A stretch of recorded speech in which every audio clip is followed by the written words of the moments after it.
The Falcon, a menacing bird of prey with exceptional powers of both vision and speed. These powers have not translated to the gridiron, however, as the Atlanta Falcons have sputtered to a 1-5 start, resulting in the recent canning of head coach Dan Quinn. Be gone! This Sunday in Hotlanta, coaching seats continue to sizzle as Matt Patricia's 2-3 Detroit Lions look to reach the 500 mark on the season and win in consecutive weeks for just the second time in 3 years. Can the Lions get a W in the ATL and climb into the NFC playoff picture? We'll discuss.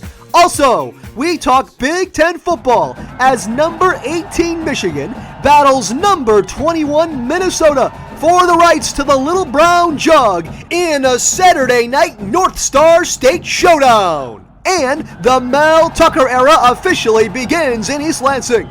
All of this, plus much, much more, is coming at you right now on Detroit Sports Extreme.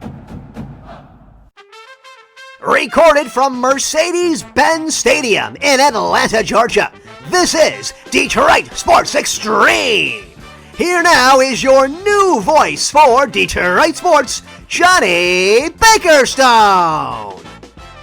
Happy weekend greetings, Detroit sports fans, and welcome to the Week 7 edition of Detroit Sports Extreme.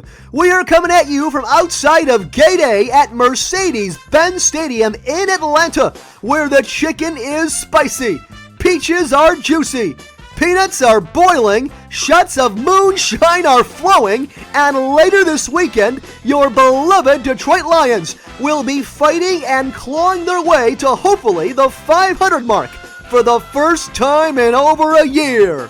Michigan and Michigan State will also finally be making their season debuts this Saturday. So let's throw back one more shot of moonshine and get this show on the road.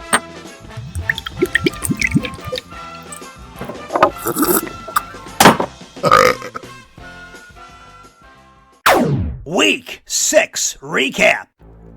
We said on last week's show we'd like to see Lions rookie running back DeAndre Swift get the ball more, and Matt Patricia, a loyal listener of the show, obliged, as Swift carried the ball 14 times for 116 yards and 2 touchdowns, propelling the Lions to an easy 34-16 victory in Jacksonville. The win confirms the Lion would indeed defeat the Jaguar in a fight to the death in the wild. Swift's 14 carries more than doubled his previous season high total of 6 as he erupted for a 54-yard run in the first quarter that was opened up by a gaping hole on the right side of the Lions' stout offensive line. More on that later in the show. Adrian Peterson also rushed 15 times for 40 yards as Swift and Peterson, who are separated by an age difference of nearly 14 years, both rushed for a touchdown in the same game. Although I expect Peterson to remain involved in the offense, particularly on the goal line, I anticipate Swift's touches to continue to ramp up as the season progresses. The Lions' effectiveness on the ground led to only 31 pass attempts from Matthew Stafford as he threw for 223 yards, 1 touchdown, and 1 interception. And Stafford has now thrown for at least 1 touchdown pass against all 31 opponents he's faced in his career. It was a disappointing day, though, if you stream Stafford in fantasy football, but he was a game manager that was simply not asked to do too much in this one. For those of you scoring at home, Stafford's touchdown went to my boy T.J. Hockenson, Hawk's 3rd of the season, which leads the team. Kenny Golladay recorded his first 100-yard receiving game of the season, hauling in 4 catches for 105 yards, miraculously giving the Lions their first 100-yard rusher and 100-yard receiver in the same game since Reggie Bush and Calvin Johnson did it in 2013. Yikes! Galladay also made some noise by perhaps inadvertently tipping plays against the Jags, reportedly leaving his mouthpiece out on 4 plays, which all happened to be a run, but he had his mouthpiece in on every single drop-back pass. Hopefully that will be corrected going forward, as Galladay has been vocal in recent weeks about his desire for a new contract, posting, quote, "This shit gun cost you" on Instagram after Sunday's win in Jacksonville. Yes, Galladay is one of the best bargains in the NFL right now, making a robust $3.1 million this season in the last year of his rookie contract, but he's doing himself no favors by taking his financial frustrations and nonsense comments to social media, and quite frankly, it's just a bad look. Despite the diva going public about his displeasure, the Lions still need to lock up his services long term, and I hope it's done sooner rather than later. The Lions' defense allowed only 44 rushing yards, the fewest since holding the Steelers to 40 rushing yards back in 2013, and they made things miserable on Jags quarterback Gardner Minshew, who really looked lost for most of the afternoon. Minshew was intercepted and lost a fumble, throwing for just 243 yards and completing only 57% of his passes. The Lions built a 14-3 lead early in the second quarter and for once did not let up, finally holding on to a double-digit lead for the first time in 7 games. The question now heading into Week 7 is, can the Lions win in consecutive weeks for just the second time in the Matt Poop-Tricia era? On to Atlanta to find out. Week 7 Preview. After a 1-3 start to the season, the Lions enter Week 7 in Atlanta with a golden opportunity to reach the 500 mark at 3-3 and climb into the cluttered NFC playoff picture. Here's to hoping it happens. After lighting the world on fire in the first half of the 2019 season, in just 8 games, Matthew Stafford threw for 19 touchdowns, only 5 interceptions, ranked second in the NFL in yards per game at 312.4, and 6th in quarterback rating at 106. He has looked like a different man this season through 5 starts. Stafford has yet to have a 300-yard passing game and is completing only 60.7% of his passes, 6th worst in the NFL. His QB rating of 91.4 also ranks just 21st in the NFL, and his 7.4 yards per attempt ranks 18th. The Falcons' defense presents a get-right game for the 12th-year signal caller, though, who have given up the most passing touchdowns and second most passing yards per game this season. Translation? Stafford better be tossing peaches all over Atlanta's asses on Sunday. As we alluded to earlier, the Lions' rushing attack was lethal in Jacksonville, combining for 33 carries, 165 rushing yards, and 3 touchdowns. Although Adrian Peterson had 1 more carry than DeAndre Swift, it was actually Swift who led the backfield in playing time at 38% of the snaps. And I expect that to continue against a Falcons defense that has coughed up the second most catches for the second most yards and most receiving scores to opposing running backs this season. On paper, Swift matches up beautifully against Atlanta, and I expect him to be very busy on Sunday. The Lions' wide receivers were mostly quiet outside of Kenny Galladay last week, but I expect them to rebound in Atlanta in what projects to be a shootout. Most notably, tight end TJ Hawkinson should feast on an Atlanta defense that has been absolutely horrendous against opposing tight ends this season, surrendering a league-high 7 touchdowns to the position. The Lions' defense stepped up admirably last week in Jacksonville, but let's not kid ourselves. They're still a train wreck, allowing the 4th most rushing yards per game and 10th most points per game in the NFL. Fortunately, on the injury front, corner Desmond Trufant, who has already been ruled out for this Sunday's contest, is the only Lions player with an injury designation, as everyone else is ready to rock and roll. Behind enemy lines, the Atlanta Falcons. The Falcons surprisingly won easy last week in Minnesota, topping the Purple People Eaters 40-23. Quarterback Matt Ryan is entering his 13th NFL season and has thrown for over 50,000 passing yards, 328 touchdowns, and 149 interceptions during his stay in Atlanta. Most will remember his Falcons reaching Super Bowl 51 and building a 28-3 second-half lead against the New England Patriots, only to blow it and lose the game in overtime 34-28. Ryan has been very hit or miss this season, but that can be attributed to the health of wide receiver Julio Jones, who has been injured for a large portion of the season. In 3.5 games with Julio Jones, Ryan has a 69.9% completion percentage, 8.2 yards per attempt, 10 touchdowns, only 1 interception, and a 114.3 passer rating. Wow! But in the 2.5 games without Julio, Ryan has completed only 58.2% of his passes, yielding a 6.6 yards per attempt, throwing only 1 touchdown and 2 interceptions, and has a 73.1 passer rating. These polarizing trends aren't only from this season, as Ryan has struggled throughout his entire career without Jones in the lineup. Julio was second in the NFL in receiving yards per game last season, and this season, it appears as if he's finally healthy.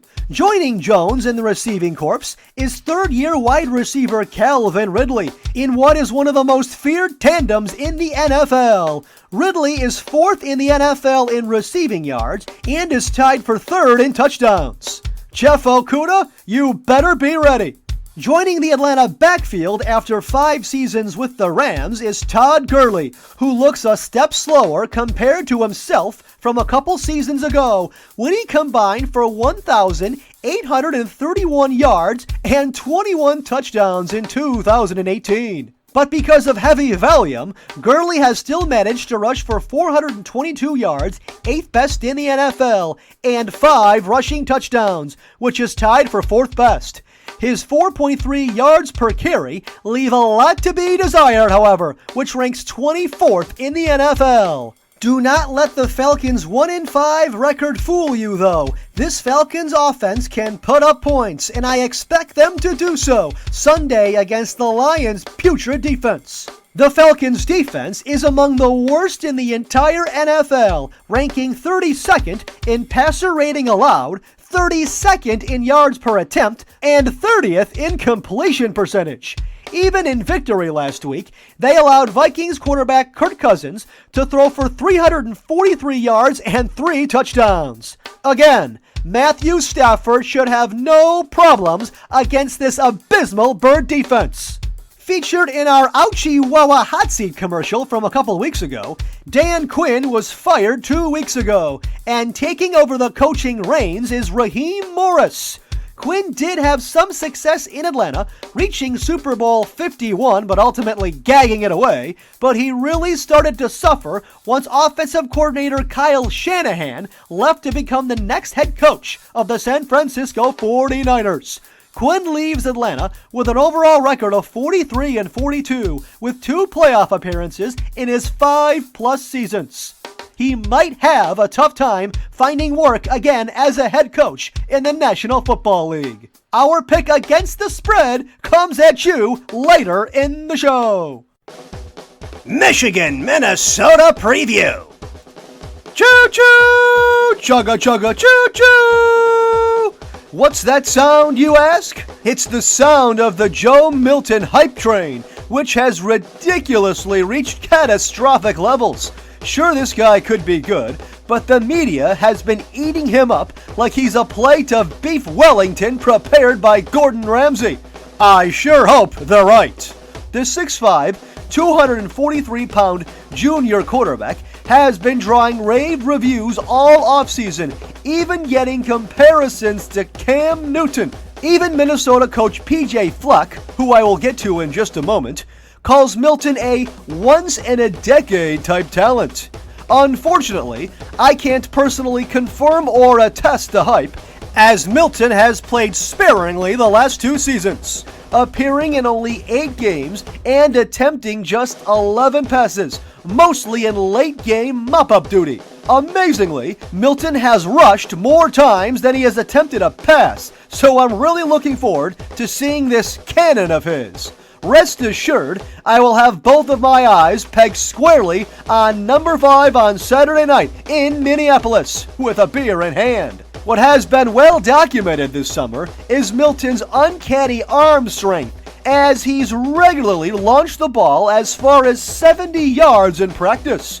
Milton himself has claimed he can throw the ball as far as 85 yards. That's all fine and dandy, but the question is, can he get the ball where it needs to be on the football field and hit receivers in stride and on the numbers?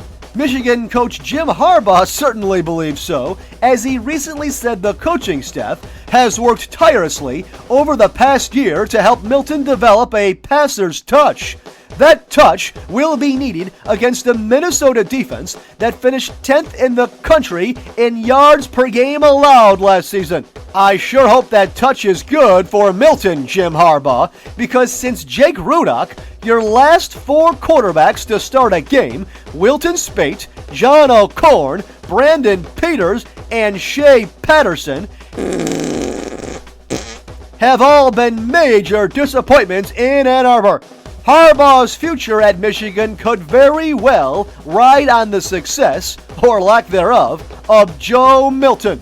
Returning to Michigan in the running game is Zach Charbonnet, their leading rusher from last season, in which saw him tote 149 carries for 726 yards and 11 touchdowns, a program record for a true freshman. Unlike last year, Michigan appears deep in the running game and has 3 other guys they really like, most notably sophomore Hassan Haskins. The pass catchers are a bit of a mystery after wide receiver Ronnie Bell, who returns for his junior year after hauling in 48 catches for 758 yards last season.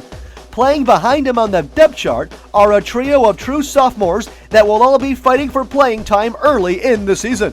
Other than LSU, no team lost more players to the NFL this year than Michigan, and their defense features a slew of young and unproven talent. The Wolverines have replaced both starting cornerbacks from last season and a 3-year starting safety. Last season, Michigan ranked 25th in the nation in points allowed, allowing 20.7 points per game, and boasted a top 10 defense in passing yards allowed at 185.5. What they will face on Saturday night in the Golden Gophers will be returning junior quarterback Tanner Morgan and wide receiver Rashad Bateman.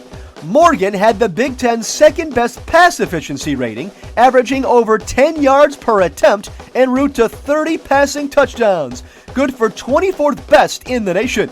Bateman caught 60 passes for 1,219 yards and 11 touchdowns.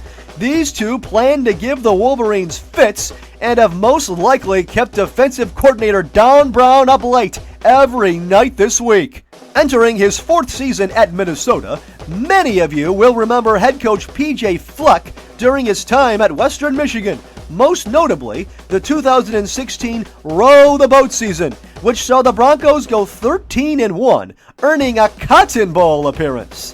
He is one of the hottest coaches in college football, fresh off an 11-2 campaign last season, 2nd in the Big Ten West, finishing number 10 in the final AP poll. It was Minnesota's most victories since they won 10 games back in 2003, and before that, their most since 1905 when they also won 10 games.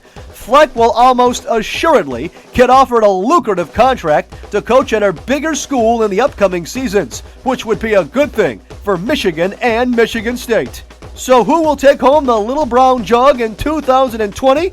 Stay tuned later in the show for my prediction. Michigan State Rutgers Preview. The Mel Tucker era officially begins this Saturday as the Michigan State Spartans host the Rutgers Scarlet Knights for a high noon showdown in East Lansing. Presumably getting the nod at quarterback will be junior Rocky Lombardi, who reportedly beat out sophomore Theo Day and redshirt freshman Peyton Thorne for the job. Although he has a kick-ass name and cool hair, Lombardi leaves a lot to be desired on the football field, as he's thrown only 3 touchdown passes in 11 games at MSU, regularly reading only 1 receiver and throwing lame duck passes in the process. Rumors have surfaced, however, that Lombardi has looked a lot better in practices this year. Sorry, but spare me. I'll believe it when I see it. The Spartans lost their 2 best receivers from last season and bring in a crop of pass catchers without much experience. And it's currently unknown who may emerge as the team's top receiver. We will watch that battle closely as the season begins, but sophomores Jalen Naylor and Trey Mosley are in the mix, as well as freshman All-American transfer Jaden Reed, who came over from Western Michigan and sat out last season. Your guess is as good as mine on these guys. The real bread and butter of this team comes from the running game, as sophomore Elijah Collins rushed 222 times for 988 yards and 5 touchdowns last season. I expect the Spartans to lean on the run early and often Saturday against the Scarlet Knights, who were last in the Big Ten in both scoring defense and rushing defense, allowing 36.7 points per game and 201.8 rushing yards per game, respectively. If Collins and company can't run all over the Scarlet Knights, Sparty has some major problems. MSU brings back its leading tackler from last season in Antoine Simmons, but lost 2 3-year defensive tackles, and it remains to be seen if they can improve on their 16th best rushing defense in the nation from last season. My guess is no, as even Mark D'Antonio's final years still boasted rock-solid defenses, and Mel Tucker's Colorado Buffaloes ranked 95th in the nation in scoring defense last season, allowing 31.8 points per game, while MSU gave up only 22.5, ranking 36th. Returning to the fold for the Rutgers Scarlet Knights is coach Greg Schiano, who headed the team from 2001 to 2011, which included a win over Michigan State in 2004. Schiano went 68-67 in his 11 seasons at Rutgers, including 9-4 finishes in 2 of his last 3 seasons. If you can do that at a school like Rutgers, you have my respect. Rutgers joined the Big Ten in 2014 and has posted only 1 winning record, going 8-5 in their inaugural Big Ten season. Since then, they've had 5 losing seasons in a row, going 13-47. To be honest with you, I'm not even sure what the hell they're doing in the Big Ten, and it still feels weird that they're in it. And please spare me on the old East Coast Connections bit.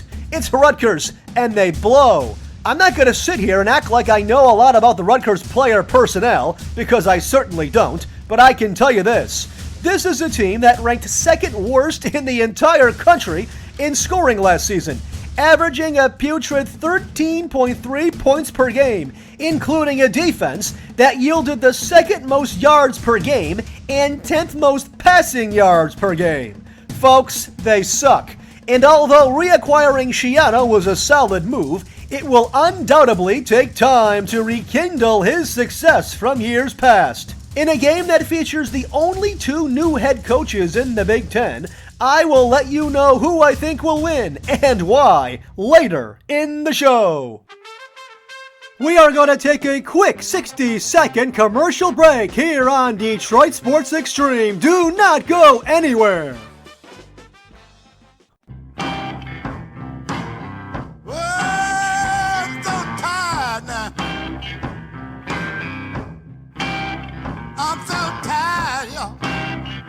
Tired of being tired? Not meeting deadlines at the office? Unable to perform well in the sack? So what are you gonna do? Run for the coffee? Grab a soda? No! Try this instead. Take one 24-hour power shot. It's quick, simple, and effective. Why settle for 5 hours of energy when you can have the whole fucking day? 24-hour power, fast-acting fucking energy at a premium price. I'm so tired now. I'm so tired, y'all. From the makers of Snakes on a Plane, give you a whole new twist on the game of death. Get these fucking hamsters off me! Ah! Samuel L. Jackson, Nicolas Cage, Alec Baldwin, hamsters on a bus. This film is not yet rated.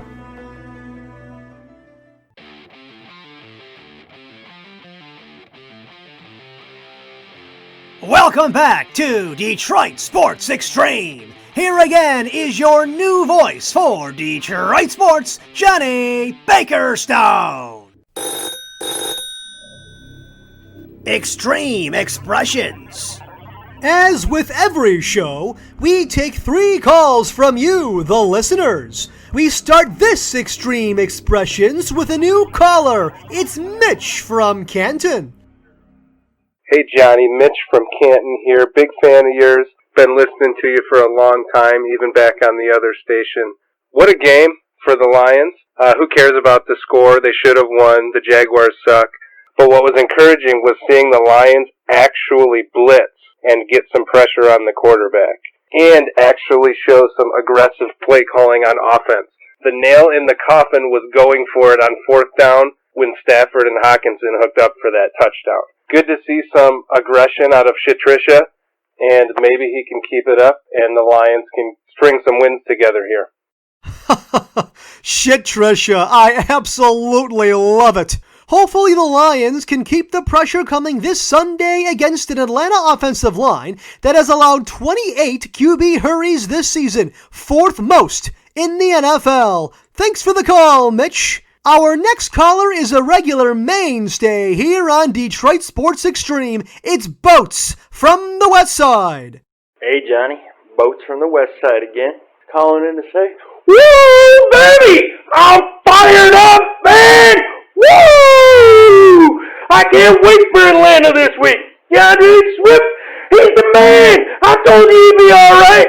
Stafford, awesome! I think all your other callers, man, they frauds. They ain't even real fans. They call up just hating on all these guys. They ain't no fans. Wow, it just never ends with this guy. The Lions beat the 1-5 Jags, and dude acts like we're Super Bowl champions. I love the energy, brother, but I'll be very curious to take your call next week should the Lions lose to the Falcons. In any event, enjoy your Honolulu Blue Kool-Aid this Sunday. Our last caller is Big D from the East Side. Johnny, what is happening? Big D from the East Side. I might have a few Bush lattes, so forgive me. But after last week, Boats was the West Side was saying, "Oh, the Lions, they're gonna do something," and I'm like, "Yeah, right." That's why I called in and said they ain't doing crap. Well, apparently Boats from the West Side knows his shit, and they pull out a victory. Well. I guess I'm back on the gravy train, baby. Sign me up for the Kool-Aid. Woo! Question is, can the boys go 2-0? What are your thoughts, Johnny? Easy, Big D, on saying Boats from the West Side knows his shit. We appreciate his enthusiasm, but again, this was against the Jacksonville Jaguars, and even I said on last week's show the Lions would win. Regarding this Sunday's contest against Atlanta, tune in later in the show to hear my prediction. Special thanks again goes to Mitch from Canton, Boats from the West Side, and Big D from the East Side. If you'd like to call into the show, simply audio message us on the Detroit Sports Extreme Facebook page for a chance to be heard on next week's show. Detroit Sports Extreme presents Michigan Moments. This Michigan moment brings us back to October 22nd, 2011. Nicklas Lidström becomes just the 4th Detroit Red Wing and 14th player in NHL history to play in 1,500 games, joining Gordie Howe, Alex Delvecchio, and Steve Yzerman. In 20 NHL seasons, all with the Red Wings, Lidström ranked 11th in Wings history in goals scored with 264, 3rd in assists with 878, and 1st in plus-minus with a rating of plus 514. Widely regarded as one of the best defensemen in NHL history, the Swedish-born southpaw retired in 2012 and in 2015 was inducted into the Hockey Hall of Fame. Today, Lidström lives in his native Sweden and in 2019 released his autobiography in North America titled Nicklas Lidström, The Pursuit of Perfection. Bird of the Week. The easy choice would be Lions rookie running back DeAndre Swift, but this week's Bird of the Week honors has to go to the entire Detroit Lions offensive line. The Lions have quietly received the highest overall run blocking grade in the entire NFL according to Pro Football Focus, thanks in large part to center Frank Ragnow and left tackle Taylor Decker. Ragnow ranks 2nd overall in run blocking and Decker 11th, as the two helped aid 80 of DeAndre Swift's 116 rushing yards to occur before contact, the most of any Lion running back since Javid Best had 98 yards before contact in 2011.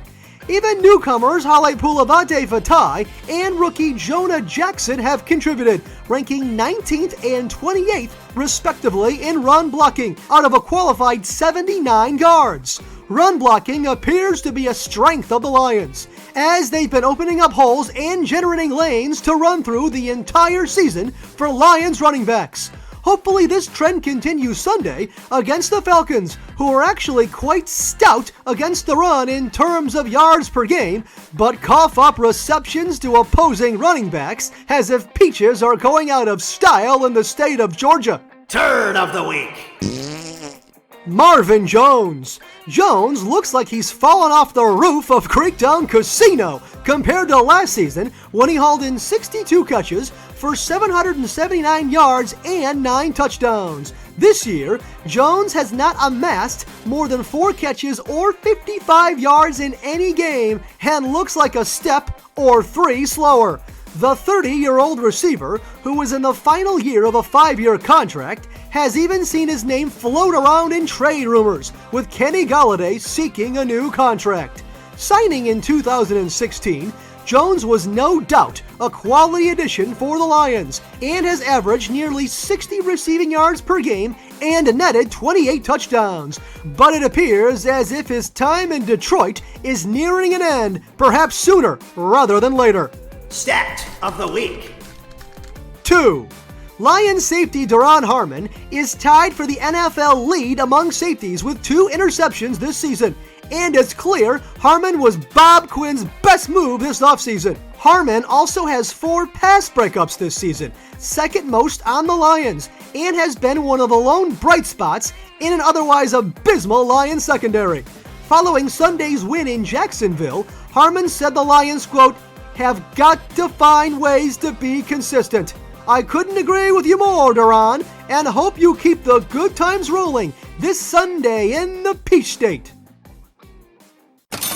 Extreme Sportsbook, sponsored by the Johnny Bakerstone Law Firm. Going through your 3rd divorce like Johnny? Well, make some money off these games to help cover the bill. Last week we struggled in Pick'em, going only 2-3, but sitting at a respectable 8-6. Let's turn it around this weekend. Rutgers plus 13 at Michigan State. Yes, Rutgers is 0-6 against Michigan State since joining the Big Ten and has lost 21 straight conference games, but 13 points is a lot. And with 2 new coaches in the fold, there are a lot of unknown variables in this one. Giving 13 in Mel Tucker's first game as MSU coach seems too rich to me, and I'm taking the points in this one. Michigan minus 3.5 at Minnesota. This spread raised both of my eyebrows the second I glanced at it. Since 2006, Michigan has only won one game on the road against a ranked opponent. One. And that was against the Michigan State team in 2018 that wound up going 7-6. That's 0 wins outside of the state of Michigan on the road against ranked teams since 2006. Jim Harbaugh has covered only one time as a favorite against a ranked opponent during his time at Michigan, and is 2-11 versus top 25 ranked opponents. I hope I'm wrong, but forgive me here for taking the 3.5 at Minnesota. Detroit Lions plus 3 at Atlanta Falcons. I'm sorry, I just can't do it. Again, I hope I'm wrong on this, but I simply can't take the Lions and the 3. The Falcons are a completely different team with Julio Jones back in the fold, and I simply envision watching this game with a beer in my hand, feeling utterly disappointed. The Lions have only won in back-to-back weeks once under Matt Patricia, and although I think it'll be a shootout, I see the Falcons covering in this one. Pittsburgh Steelers minus 2 at Tennessee Titans. The 5-0 Steelers have been awesome this season, but I think their fun comes to an end this Sunday, at least for 1 week. Although it may be hard for Derrick Henry to run against the NFL's second-best run defense, I think Ryan Tannehill continues his success throughout the past year in Tennessee. The underdog is 10-4 against the spread in the Super Bowl era when teams that are 4-0 or better play each other, and I'm taking the home dogs here. Green Bay Packers minus 3.5 at Houston Texans. The Packers were embarrassed last week in Tampa Bay, and I think they take out their revenge against the one-win Houston Texans. I don't think much of the Texans, even after they canned head coach Bill O'Brien, and expect Aaron Rodgers to go wild in this one, as the Packers have covered 5 straight games following a loss, with a 3-0 record against the spread under head coach Matt LaFleur. Give me the Cheeseheads laying 3.5. Dallas Cowboys pick 'em at Washington Redskins.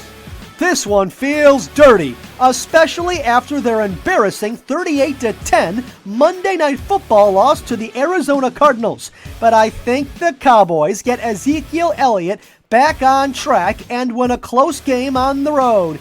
Andy Dalton is not as bad as he was on Monday either, and should rebound in this one. The Cowboys squeak out a close one and improve on their 15-4 record against the spread against NFC East opponents since the start of the 2017 season. Chicago Bears minus 5.5 at Los Angeles Rams. I'm still not sold on the 5-1 Bears, and I think Nick Foles lays an egg traveling to the West Coast in this one. The Rams are coming off a loss last week in San Francisco, and I think they'll win this one by at least a touchdown to improve to 5-2 on the season. The Bears are fool's gold, and I think that will be exposed in prime time on Monday Night Football. Fantasy Football Extreme! Last week, we told you to play Ryan Fitzpatrick, Ronald Jones, Keelan Cole, and Christian Kirk. Not exactly household names, and all produced big days at affordable prices in daily. Starting with the Lions game, I'm going right back to the TJ Hawkinson well. Hawkinson has scored touchdowns in 2 straight games and in 3 of his first 5, and goes against a Falcons defense that has surrendered an NFL-high 7 touchdowns to tight ends. Get Hawk in your lineup. I also like DeAndre Swift, who's going against a Falcons defense that is putrid against pass-catching running backs, and coughs up the 6th most points to opposing running backs. With the second highest over-under of the week, you could also stream either quarterback in this game, as Matt Ryan is just the 7th most expensive quarterback in daily, and Matthew Stafford is the 10th. Now for the other games. Quarterback Kyle Allen, Washington Football Team. Here's a deep sleeper pick. Are you absolutely desperate at the QB position? Take a long look at Allen, who's going against a Dallas defense that's been absolutely horrendous against the pass this season, allowing the 8th most fantasy points per game to the position, and have coughed up double-digit touchdown passing games 4 times this season. I expect Dallas to narrowly win the game, but I still see Allen, as sick as it feels to say, putting up enough fantasy points to become stream-worthy, as he's just the 22nd most expensive QB in daily. Running back Devin Singletary, Buffalo Bills. Yes, I know what you're thinking. If you own Singletary in seasonal, you're probably wondering why in the Sam hell he's on this list, as he has just 21 rushes for 57 yards and no touchdowns in his previous 2 games. But the Bills play the New York Jets this week, who are an absolute joke. Thanks, Adam Gase.